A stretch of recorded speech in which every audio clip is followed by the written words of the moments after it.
Okay, welcome to our final topic for this lecture, lecture 1 of week 1. It is very important for us to understand that we have been told a huge lie, and society continually perpetrates the lie that you cannot trust your feelings. This is fundamentally opposing your freedom of choice and your free expression as a spiritual being inside a body. The reason for this is that your body is equipped with the most delicate senses and feedback systems that can relay truth to you. You have inside the physiological skeleton, the muscles, the nerves, all the systems that run that we can observe through science and see and feel and monitor and measure. Beyond these is the chakras, which is an energy system which is like little energy vortexes that reach through the front and through the back and in the center of the body. These energy centers are pivotal in allowing more or less energy into our experience, and they are measured by our mind. Our mind makes the switches that if we click the switch, it turns something on and it turns something off. So inside each of our energy centers in our body, we have an energy flow. This flow is channeled into a pipe work, which is created by your mental overlay. So going back to the 0 to 7 years of your life where you get a whole bunch of patterns, these patterns then turn into your beliefs, which then construct your reality. Another way to say this is that these beliefs then become the pipes, which are either open and flowing and give you a wonderful experience of reality, or are small and twisted and diverted to all different places, which give you a restricted version of reality. I began saying that society tells you a lie when it says you cannot trust your feelings. We have to become energy detectives. We have to detect when we sense energy.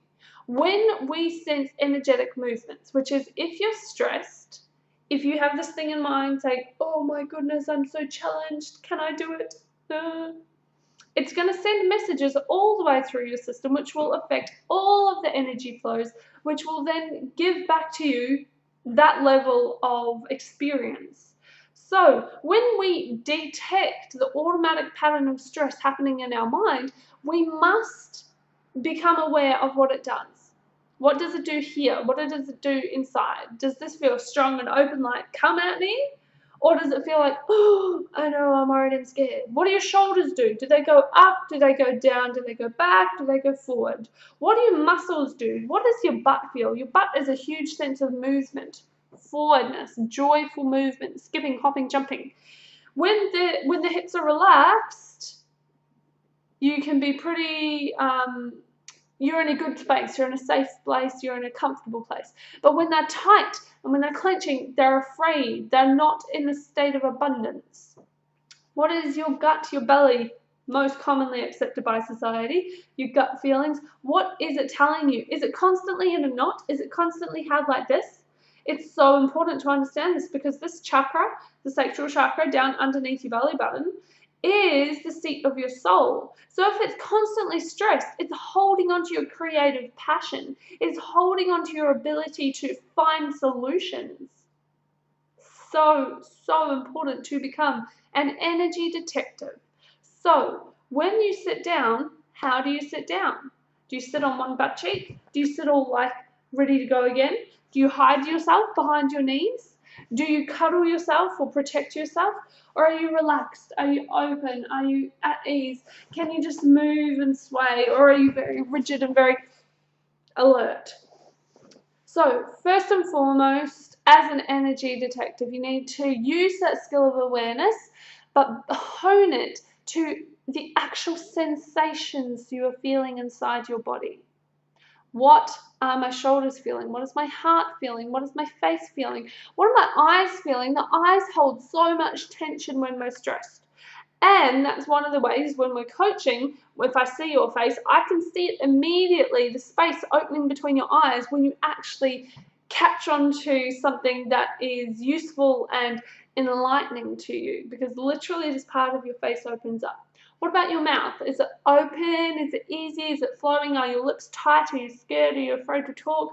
Look at people on the train. Look at their faces and see what's going on. Become that energy detective so that you can begin to gather your knowledge, so that you can actually then begin to trust the knowledge you're getting.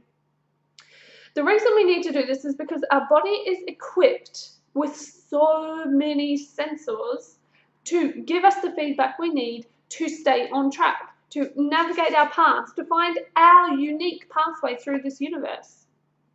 It's so important to understand that all through our chakras, when we are aligned, we can move with ease, with grace, with flow, with freedom, and we don't become so stressed. Or if we do, we manage to overcome that stress so much more efficiently, quickly, without so much of a big blow up and without so much of a recuperation time after the stress.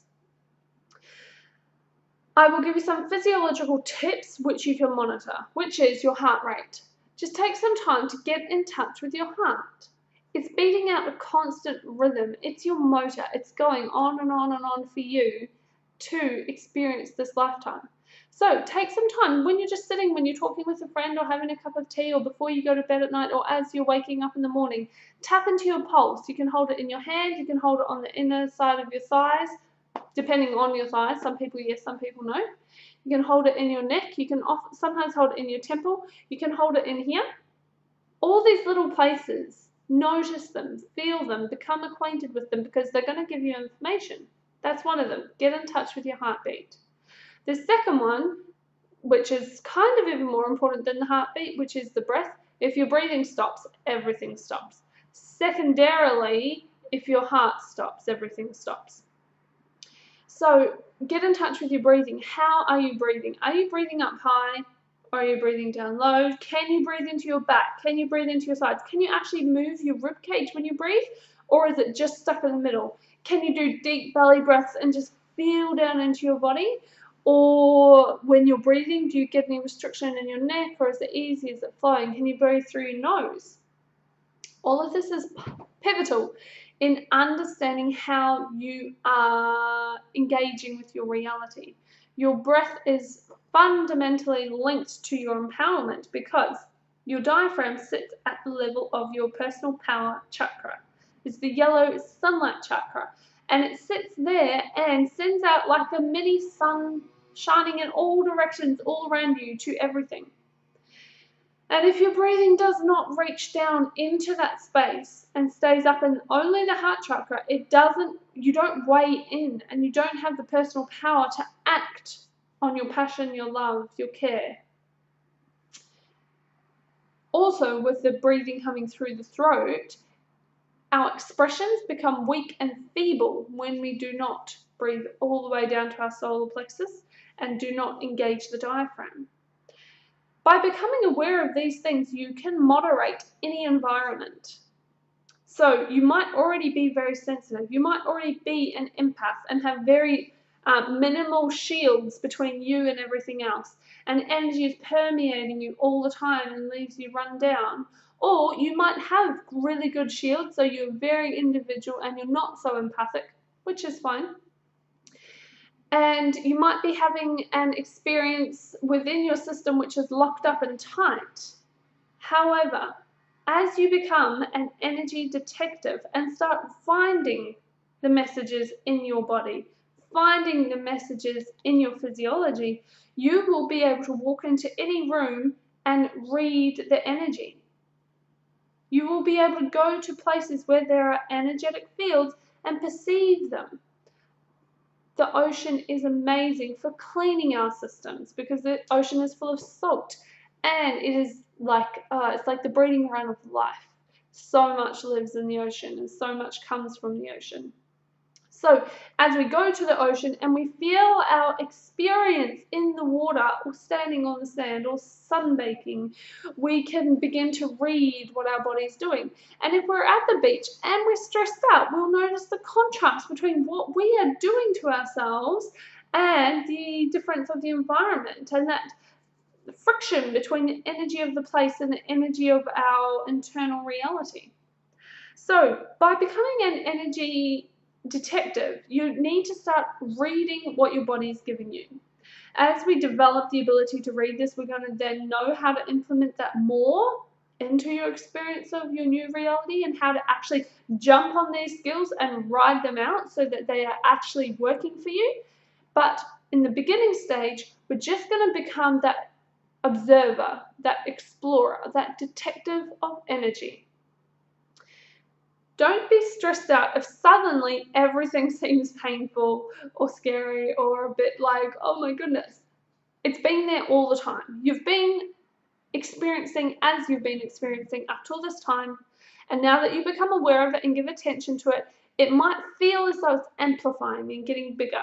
However, I can assure you that first and foremost, this energy is a direction to you, and that you just need to witness it first. If you get some very strong inclination to do something, of course, I'm never going to stand in your way. To trust your intuition and to trust your gut and to actually make decisions for yourself, go ahead and do that. But if you don't have any particularly strong energy movement yet, and you're just becoming aware and suddenly, oh, everything's aching, or you're tuning into your body and you haven't tuned in for so long and you get an overload of messages, it's okay. Remember what I said before, you've got this. So, to do with the tuning into your heartbeat, tuning into your breath, noticing when you breathe high, when you breathe low, noticing when your shoulders relax and go down or when they're up in defense. Also, I want to teach you a point which is part of the Jin Shin Jitsu healing modality, and it is on the inner part of your knee. So I'll just put my knee up here, or here's my knee. And this point in here is a sort of like a communication point, a general communication point. So if you pop your hand there, yep, I've got some messages. Your body, you'll feel a slight tapping or a shiver or a rhythm or a pulse. And that is letting you know you've got some stored messages. It's like a mailbox. Because inside your knees, you've got the energy chakras for your time continuum. You have your right side is your past, your left side is your future, and to navigate the moment, you need to create a balance between two. It's to do with our walking and our navigation and our movement. So when you are going to bed at night, pull your knees up and cross your hands over like this and put them on your knees and just rest, relax. And as you are falling asleep, you will pass through the hypnagogic state. The hypnagogic state is a window of time when your brain is changing over the waves as you're changing your focus levels and your activity levels, and you're moving into the deepest part of your brain waves, which is when you sleep, which is your theta waves. As you move through the hypnagogic state, there is a window of opportunity to connect with the astral plane. Now, the astral plane has, it's got a pretty good rap at the moment, and a lot of people are on about astral projection and all that kind of stuff. If you want to do that, that's fine. Make sure you do check it out first, because there's some stuff you need to know if you're going to be astrally projecting. However, you can tap into that plane. You can hear conversations. You can receive impressions. You can kind of like hook up meetings so that you can catch subconscious material with your conscious mind as you pass through the hypnagogic state. Now, the reason I'm telling you about this is because the messages from your body don't have voices, and they do come from the unconscious mind a lot of the time. Not always, but most of the time they're coming from the subconscious mind. So if you pop your hands on your knees as you're falling asleep and get the mail, which is the messages from your body, which is that slight tapping or vibration or heat or tingling underneath the palm of your hand when it's on your knee. If you do this before you go to sleep and you drift through that hypnagogic state, the messages can come to you more easily. And once again, this is all about awareness. This is about perceiving your messages, your guidance, so that you can actually become empowered and make the changes you want to make. Because if you were not on this call with me, if you were not taking this course, let me say it the other way around. To be taking this course, to be listening to me, giving you this information, you must be wanting to shift your reality. You must be wanting for something that you don't yet feel you have. And so the significance of this small physiologically connected action is to help you tap into your guidance. Once again, I am a guide. I do this. I listen to my body. I listen to my messages, and that is why I cannot stress to you enough the importance of trusting your own guidance. Even if you don't understand the guidance yet, even if you don't understand your rhythms, even if you don't understand why you have to practice breathing, it doesn't matter yet if you don't understand the language of your body. So long as you begin to understand the language of your body is there to guide you, and you need to validate it, because if you do not validate it, it is so difficult for the body to speak to you because it doesn't have this voice. This voice is connected with the conscious mind, and the conscious mind is a very small part of who we are. So it's just so important for you to practice this energy detective business, which is going into yourself, tapping in, tuning in, connecting, finding your messages, feeling the shifts, feeling how people make you feel, feeling how you feel when you go into new rooms, feeling how you feel when you get something that makes you feel fuzzy, or something that makes you feel tingly, something that makes you feel warm or cold or tight or low or high or spacey. And once again, don't judge any of this as good or bad yet. Once we start opening up our message channels, we can get connections from other spirits. We can have loved ones who want to come and chat to us. We can have other lower energy beings who are looking for help, and they come to us because as you start working with your message centers, you brighten yourself. You open the energies within you and you become a beacon. As we allow our soul to express, we become those lighthouses. So if you do have anyone coming to contact you and talk to you and give you messages, just watch it. Whatever happens, if you feel scared, remember your energy blueprint is yours and you have dominion over it. Your consciousness is your most powerful tool, your most greatest defender, and your most incredible battery supply of energy. So that brings us to the end of this. I could keep talking forever, but we need to keep it short so that you can actually take the information and get it into yourself and then start making changes. But to recap, this is about your physiology. Your body is designed to guide you to truth. It will open with truth. It will close with fear. You can trust your feelings. This is a huge myth which has been perpetrated by society to keep you locked and small and not shine so you can work for someone else. You need to become an energy detective so that you can actually learn the language of your body and read its messages, because it is constantly giving you feedback so that you can experience reality and that you can actually fulfill your mission. And finally, as you become more tuned in, more tapped in, more energetically focused, things are going to happen. And always remember your dominion, your power. You are safe, you are loved, you are cared for. And if anything is frightening you or scaring you and the shifts are getting a bit much, remember, you've got this. And you've got to have that hand on your back and say, I've got you, babe. Someone else out there, it's not their job to have you. It's your job to have you. You're the one who's got to be there at night when you cry and say, it's okay, babe, I've got you. I'm looking after you, because guess what? We've been through this together. I have always been here for you and you have always been here with me. And we are experiencing this journey together, this higher self aspect of ourselves, which gives us the guidance and the wisdom to understand what's happening to us. So, tune in, become an energy detective, and if you have a question, ask me, and I will see you next week, and I will talk to you on your coaching call.